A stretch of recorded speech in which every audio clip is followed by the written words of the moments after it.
will apply to, I don't know if you went into ladder diagrams with any type of motor control. It's almost the same thing.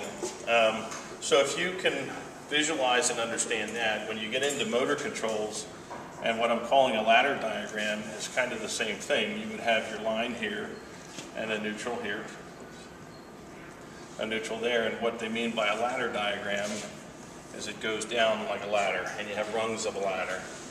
So you would come over here and you'd have either a normally open contact or a normally closed contact.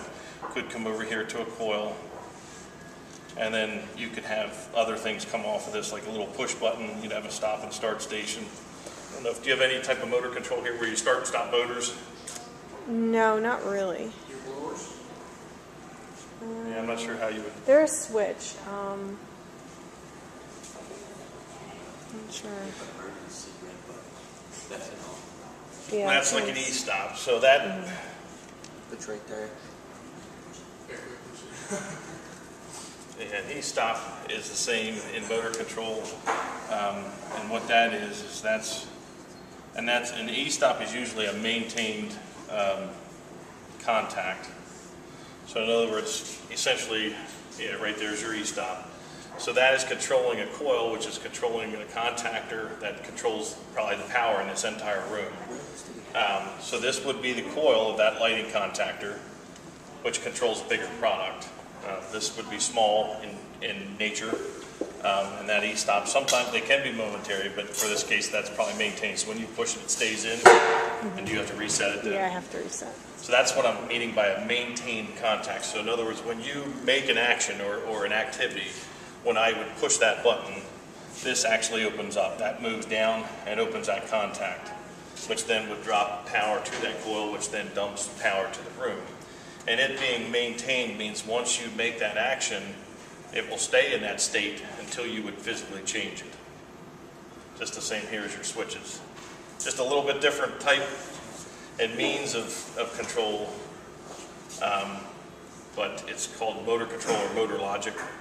And there you get into ladder diagrams, and then you have variable frequency drives, and it's a pretty interesting. I get involved in it a lot with the company we do a lot of work for is Rotodyne, and what they have is they have giant lathes and stuff like that, and they use motor controls to control the speed of the lathe, which is the spindle motor is actually what drives the lathe, and then you have a traverse, which is a carriage of a traverse left and right on that lathe, and that involves motor control. You'll get in, and when you get into that field or that aspect of it, sometimes you get involved in design, like we just built an oven for them, which dealt with solid state relays.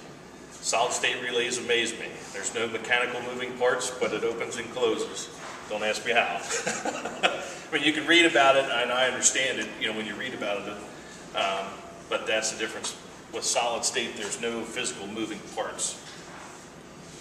And generally, solid state relays are used with heating products, and like the oven we built, because to try and maintain temperature with temperature controllers, the products that they're dealing with need to cure at different temperature ratings. So you can't shoot past that rating too much. Like if it needs to cure at 225 degrees, and that's a critical temperature, and they need to maintain that temperature for a 4-hour period or an 8-hour period, it can ramp up to that. And what has to be careful is you can't shoot past that 225 degrees.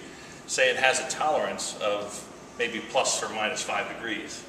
So if you shoot past that 225 degrees, you might have destroyed the product that might not, as the end product, might not be usable. So in that case is where they use solid state relays, because there's no mechanical moving parts. When that heat cycles, that way they can turn the heat on and off in fractions of a second. On, off, on, off, on, off, on, off, real quick to keep that balance right at 250 degrees. If you would use a conventional switch or a conventional relay, which is nothing more than a conventional switch, you'd stand there and take a toggle switch and flip that thing 300 times. At some point in time, it'll wear out a lot faster because you're moving mechanical parts or springs or stuff like that. And at that point, then they will fail just due to fatigue.